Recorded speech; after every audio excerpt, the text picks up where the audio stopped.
certamente vai abordar tópicos que são bastante conhecidos e bastante óbvios. Eu vou fazer essa passagem porque vocês verão que quando eu chegar mais no final, para desmontar a noção tradicional de classe média, eu vou precisar dessa referência ao que o neoliberalismo produziu, e é por isso que eu passo por ele. E eu peço desculpas porque há certas coisas que eu vou colocar que são de uma evidência total, mas eu preciso dessas referências para o argumento que eu vou apresentar mais adiante. Tá? Então, como sabemos, a social-democracia e a economia keynesiana propuseram, como modelo econômico-político, o estado do bem-estar social, fundado em dois grandes princípios. Primeiro, a direção da maior parte do fundo público ao salário indireto. Seguro-desemprego, salário-família, aposentadoria, férias, moradia, serviços gratuitos de saúde, educação, cultura e lazer, etc. 2. A regulação estatal do mercado, seja diretamente por meio de empresas estatais, seja indiretamente por meio da legislação sobre as empresas privadas. Nós sabemos também que nos meados dos anos 1970, esse modelo desembocou no chamado déficit fiscal do Estado e, com a crise das fontes de energia, particularmente o petróleo, ensejou a estagflação. Esses dois elementos abriram uma crise no capitalismo para a qual os ideólogos conservadores pretenderam oferecer a suposta explicação. A crise teria sido causada pelo poder excessivo dos sindicatos e dos movimentos operários que haviam pressionado por aumentos salariais e exigido o aumento dos encargos sociais do Estado, destruindo os níveis de lucro requeridos pelas empresas e, com isso, desencadeado funcionários incontroláveis e o aumento colossal da dívida pública. Ou seja, isso que nos anos 70, os meninos de Chicago e do Monte Saint Pelerin disseram é o que todo dia a Rede Globo explica para nós. Né? Porque esse é o desastre do governo Lula-Dilma, é isso aqui, né? Que é o esteio do pensamento neoliberal. Né? Então, feito o diagnóstico, também ofereceram o remédio. Um Estado forte para quebrar o poder dos sindicatos e movimentos populares, controlar os dinheiros públicos e cortar drasticamente os encargos sociais e os investimentos na economia, tendo como meta principal a estabilidade monetária por meio da contenção dos gastos sociais, do aumento da taxa de desemprego para formar um exército industrial de reserva que quebrasse o poderio das organizações trabalhadoras e de uma reforma fiscal para incentivar os investimentos privados, reduzindo os impostos sobre o capital e as fortunas e aumentando os impostos sobre a renda individual, portanto, sobre o trabalho, o consumo e o comércio. Traduzindo em miúdos, a abolição dos investimentos estatais na produção, a abolição do controle estatal sobre o fluxo financeiro, drástica legislação antigreve e vasto programa de privatização, não só das empresas, mas também dos encargos sociais como saúde, educação e moradia. Eu defino politicamente o neoliberalismo como um processo de encolhimento do espaço público e alargamento do espaço privado dos interesses de mercado. Né? Então, você encolhe o espaço público dos direitos e amplia o espaço privado dos interesses. Né? Isso, para mim, politicamente é o que define o neoliberalismo. Né? Então, com o encolhimento do espaço público dos direitos e a ampliação do espaço privado dos interesses de mercado, nascia o neoliberalismo, cujos traços principais podem ser assim resumidos. Primeiro, desativação do modelo industrial de tipo fordista, baseado no planejamento, na funcionalidade e no longo prazo do trabalho industrial, com a centralização e verticalização das plantas industriais, as grandes linhas de montagem concentradas num único espaço, formação de grandes estoques orientados pelas ideias de qualidade e durabilidade dos produtos, e numa política salarial articulada ao Estado, ou seja, o salário direto articulado ao salário indireto, portanto, aos benefícios sociais assegurados pelo Estado. Agora, a produção opera por fragmentação e dispersão de todas as esferas e etapas do trabalho produtivo, com a compra e venda de serviços no mundo inteiro, isto é, com a terceirização e precarização do trabalho. Desarticulam-se as formas consolidadas de negociação salarial e se desfazem os referenciais que permitiam à classe trabalhadora perceber-se como classe e lutar como classe social, enfraquecendo-se ao se dispersar nas pequenas unidades terceirizadas de prestação de serviços, no trabalho precarizado e na informalidade que se espalham pelo planeta. Desponta uma nova classe trabalhadora, cuja composição e definição ainda estão longe de ser compreendidas. Segundo traço do neoliberalismo, o desemprego torna-se estrutural, deixando de ser acidental ou expressão de uma crise conjuntural, porque a forma contemporânea do capitalismo, ao contrário da sua forma clássica, não opera por inclusão de toda a sociedade no mercado de trabalho e de consumo, mas por exclusão, que se realiza não só pela introdução ilimitada de tecnologias de automação, mas também pela velocidade da rotatividade da mão de obra, que se torna desqualificada e obsoleta muito rapidamente em decorrência da velocidade das mudanças tecnológicas. Como consequência, tem-se a perda de poder dos sindicatos, das organizações e movimentos populares e o aumento da pobreza absoluta. A distinção entre países do primeiro e do terceiro mundo tende a ser acrescida com a existência, em cada país, de uma divisão entre bolsões de miséria absoluta e de riqueza absoluta. A polarização de classes surge, portanto, sobredeterminada como uma polarização entre a opulência absoluta e a indigência absoluta. Terceiro traço, deslocamento do poder de decisão do capital industrial para o capital financeiro. Esse ponto vai ser muito importante na minha argumentação daqui a pouco. Que se torna o coração e o centro nervoso do capitalismo, ampliando a desvalorização do trabalho produtivo e privilegiando a mais abstrata e fetichizada das mercadorias, o dinheiro. Porém, não o dinheiro como mercadoria equivalente para todas as mercadorias, a maneira clássica do capitalismo, né? Mas como moeda, ou expressão monetária da relação entre credores e devedores, provocando assim a passagem da economia ao monetarismo. Essa abstração transforma a economia no movimento fantasmagórico das bolsas de valores, dos bancos e financeiras.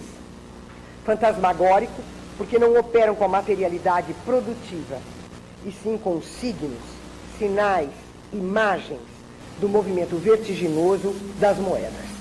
Eu diria que quando a gente toma a primeira metáfora que o Marx usa no Capital para se referir ao fetichismo da mercadoria, quando ele fala que a mesa começa a dançar sobre os seus próprios pés, aqui nós temos o fetichismo levado ao seu limite, porque não é a mesa dançando sobre os próprios pés, é a economia inteira e é o planeta inteiro dançando sobre os seus próprios pés, né? Então é completamente fantasmagórico. E isso aqui é o que eu vou retomar daqui a pouco, porque essa fantasmagoria opera com a movimentação de signos, que é o campo do capital financeiro. Ele só opera com signos, né? Não opera com materialidade nenhuma. E isso vai determinar um paradigma do pensamento científico e filosófico, que é o paradigma da informação. A noção de informação vem, a base material do paradigma teórico da informação é o capital financeiro. É o modo de operação do capital financeiro que vai se exprimir depois, ideologicamente, no surgimento de um novo paradigma científico e filosófico, né, que é o paradigma da informação, que vai da cosmologia e astronomia até a economia doméstica. Bom, o quarto elemento, a transnacionalização da economia sobre os imperativos financeiros ou monetários torna pouco importante a figura do Estado Nacional como enclave territorial para o capital e dispensa as formas clássicas do imperialismo, colonialismo político-militar, geopolítica de áreas de influência e etc. De sorte que o centro econômico, jurídico e político planetário encontra-se no FMI e no Banco Mundial, que operam com um único dogma, a estabilidade monetária e o corte do déficit público. Quinto, no estado do bem-estar, e agora vem uma coisa que é importante aqui para a minha argumentação, né? Então, no estado do bem-estar social, a presença do fundo público sob a forma do salário indireto, os direitos econômicos e sociais, desatou o laço que prendia o capital à força de trabalho, ou ao salário direto. Esse laço era o que tradicionalmente forçava a inovação técnica pelo capital ser uma reação ao aumento real do salário. Eu estou me inspirando aqui num texto que eu considero uma pequena obra-prima, é um texto do Chico de Oliveira sobre o antivalor. Né? Então, ao ser desatado, portanto, o nó que prendia o capital à força de trabalho, 3 consequências se impuseram. Primeiro, o impulso à inovação tecnológica tornou-se praticamente ilimitado, provocando expansão dos investimentos e agigantamento das forças produtivas, cuja liquidez é impressionante, mas cujo lucro não é suficiente para concretizar todas as possibilidades tecnológicas, exigindo financiamento estatal. B, o desemprego se torna estrutural, não só pela introdução ilimitada das tecnologias de automação, mas também pela velocidade da rotatividade da mão de obra, que se torna desqualificada e obsoleta muito rapidamente, em decorrência da velocidade das mudanças tecnológicas, ampliando a fragmentação da classe trabalhadora e diminuindo o poder de suas organizações. 3, o aumento do setor de serviços também se torna estrutural, deixando de ser um suplemento à produção, visto que agora, sob a designação, e eu vou trabalhar isso aqui daqui a pouco no próximo tópico, sob a designação de tecnociência, a ciência e a tecnologia tornaram-se forças produtivas, deixando de ser mero suporte do capital para se converter em agentes de sua acumulação. Com isso, mudou o modo de inserção social do conhecimento científico e técnico, de maneira que cientistas e técnicos se tornaram agentes econômicos diretos. A força e o poder capitalistas encontram-se no monopólio dos conhecimentos, entendidos como informação, e esta como operações de signos ou sinais. A mudança do lugar... Há um cosmólogo brasileiro que explica a presença dessa noção de sinal na fundamentação de todas as ciências, a começar pela cosmologia. E ele diz, bom, as ciências todas agora operam a partir do núcleo mínimo de informação. Então, você não tem o vírus, a bactéria, a célula, o trabalho industrial, você não tem essa referência mais. A referência, o elemento mínimo de referência é o byte. É um byte de informação. E o byte de informação é um sinal. Então, você tem da cosmologia até como eu disse, a economia doméstica, um conhecimento operando com a noção de relação entre essas unidades mínimas denominadas bytes, ou seja, um sinal, né? Um sinal inteiramente formalizado. Então, entendidos como informação, e esta como operações de signos ou sinais. A mudança do lugar social dos cientistas e técnicos, determinada pela economia, isto é, pela base material da sociedade, vem exprimir-se teoricamente, isto é, no plano das ideias, no novo paradigma das ciências duras, matemática, física, química das ciências naturais, biologia, e das ciências humanas, ciências sociais, qual seja o paradigma da informação, que suplanta tanto o paradigma clássico da organização, quanto o paradigma do século XX, a estrutura. Esses dois paradigmas, a organização e a estrutura, lidam com totalidades. A informação lida com a fragmentação e dispersão dos sinais. Então, há uma... Não é o nosso assunto aqui, né? E foi por isso que eu fiz por escrito, porque senão eu ia voar loucamente, mas esse é um ponto, pelo menos para nós cientistas sociais e filósofos, um ponto decisivo, porque você tem uma inflexão no modo de pensar a realidade a partir do paradigma escolhido. Se você pensa em termos de organização, você pensa em termos de função.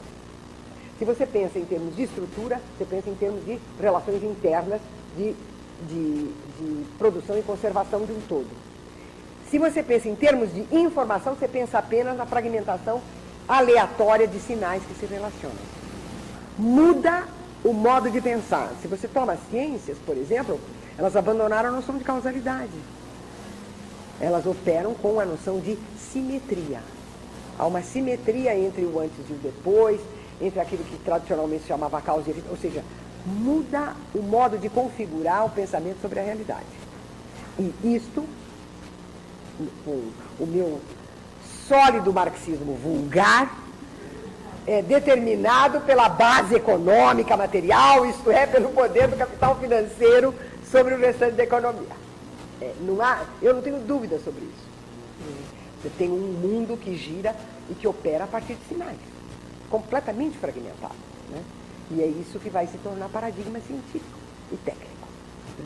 Então, é gigantesco, não é pouco o que aconteceu, é gigantesco. Bom, sexto, agora vem também um ponto que a mim interessa demais por causa das malditas manifestações de junho. Politicamente, as novas tecnologias de informação estruturam um novo poder planetário de vigilância e de controle que suplanta os estados nacionais e as particularidades sociais.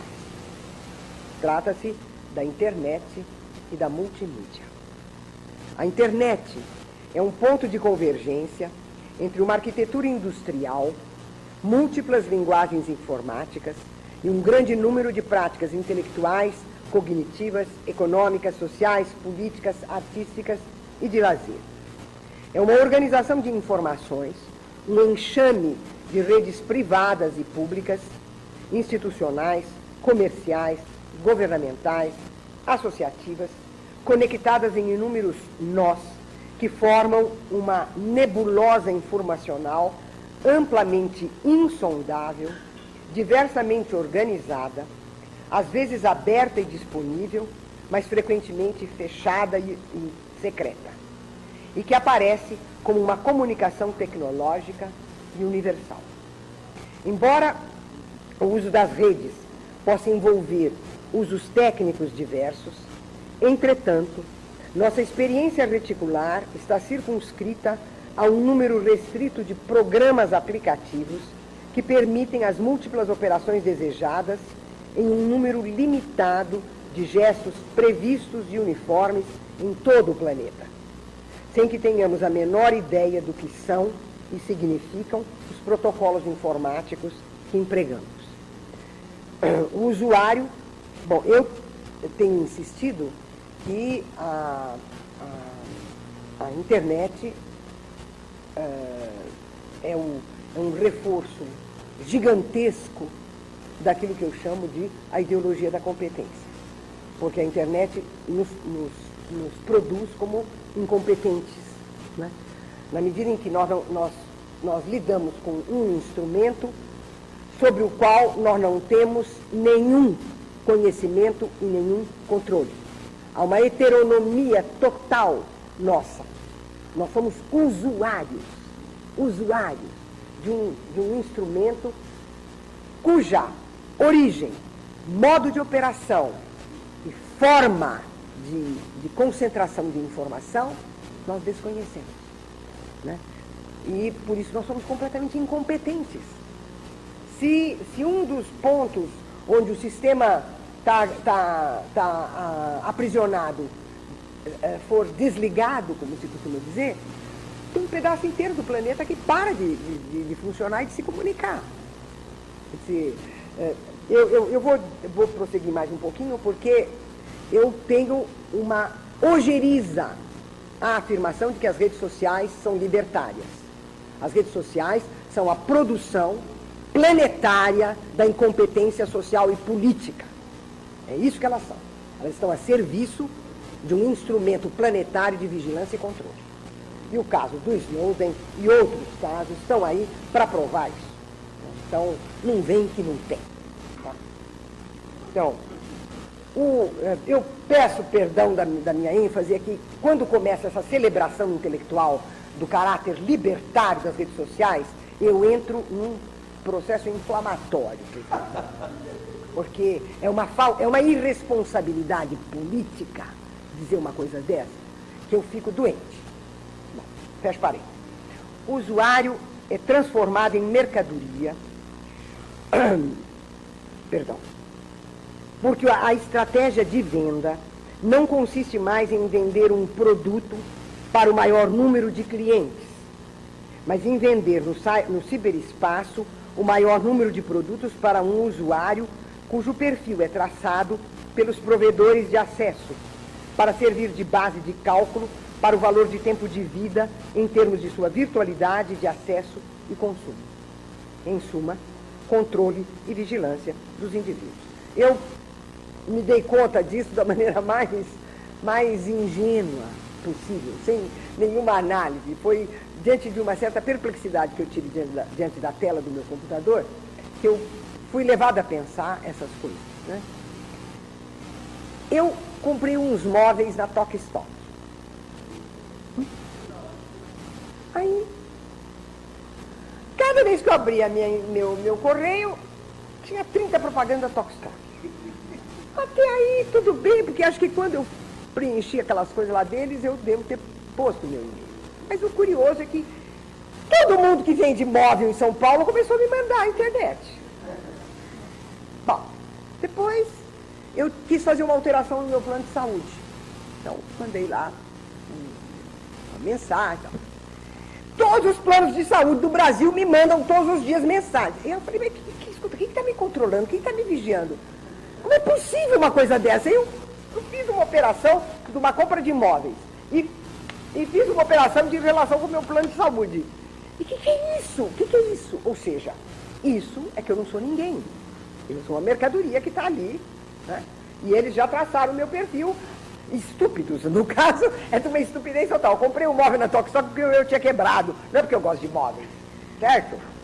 E eu estou fazendo a mudança do plano de saúde, não é porque eu acho uma gracinha, é porque eu quero ir para o SUS, mas antes de eu ir para o SUS, há umas coisas que na minha idade você tem que garantir, e era por isso que eu estava fazendo.